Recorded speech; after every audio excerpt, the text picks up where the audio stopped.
welcome to another edition of the Enthusiast experiment, focusing on some pencils. Let's get into it. Aha. This was another surprise for me, performed really well, and I enjoyed it.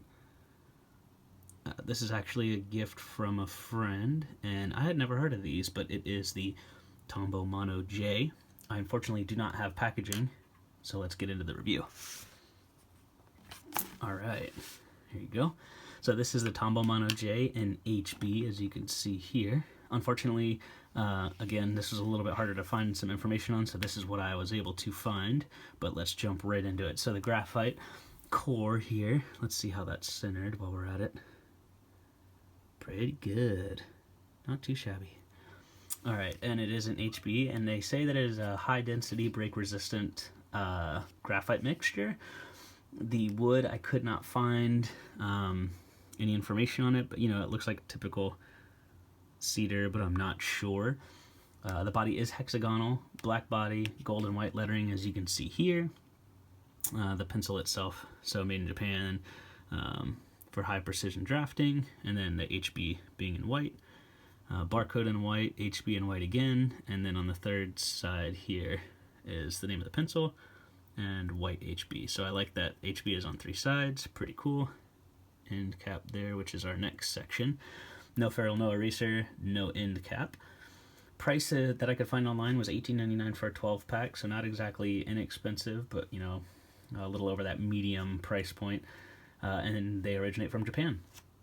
So for the erase test, a little bit of graphite this way and that way, and erase the right side with our good friend the Boxy here, since this guy does not have an eraser. Did pretty well.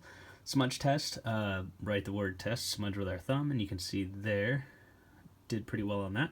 And shading, I didn't stretch this line out as much as I have on some of the other ones, I apologize. And again, I'm sure you guys could do a lot better job than I can, but I still think this did a pretty good job. So let's get into some of the pros, shall we? So the first thing to note is point retention was really good for this pencil. I really like the build quality, or you can tell like the fit and finish, everything, all the printing, everything is really well done. All the stamping is really well done.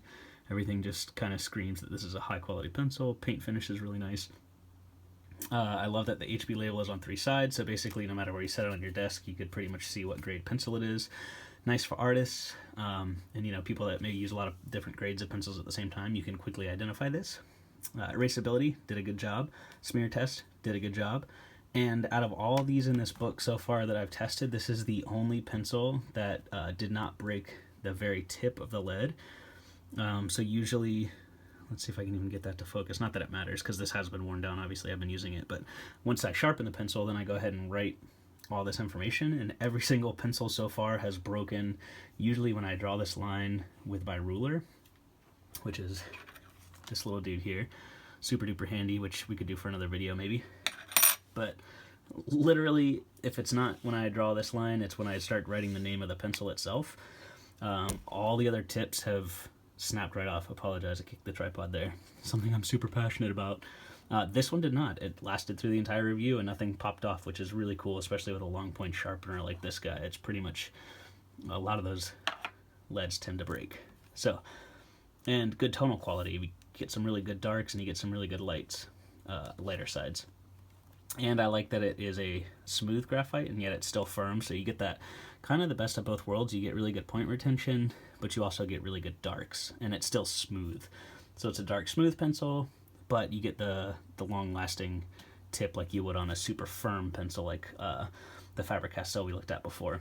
So some of the cons, again, you guys know probably by now, not a huge fan of the barcodes. I understand their necessity, but I really wish manufacturers that printed them would be way down here, so that way when you sharpen your pencil once or twice, they're gone, and then you just have a beautiful pencil left over. No pencil end capped.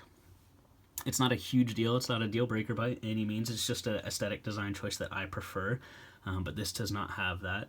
It would be nice if it was, you know, black end capped, and you guys, I'm sure, know some of the pencils from Tombow have beautiful end caps, so it'd just be cool to see that carried over into such a wonderful pencil. And availability is so-so in America, so I'm sure, again, you could probably come across some online and stuff like that without any trouble, but again, this was a gift for me. A friend saw it in a store in the Bay Area, and she picked it up and was like, oh, check it out. So having neither of us have heard of this specific Tombow pencil, just thought I'd give it a try.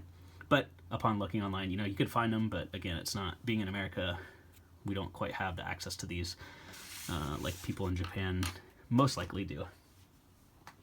So let's throw it down in our big book here. All right.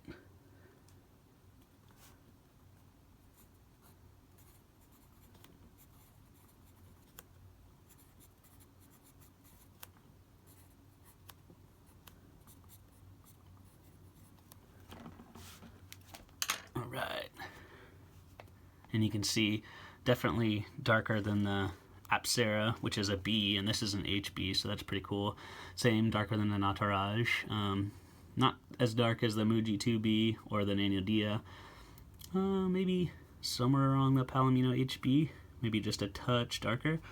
So really nice tonal quality again, very smooth, nice pencil, but with that firm, long-lasting tip. So I think it's a winner. Pretty cool pencil for sure.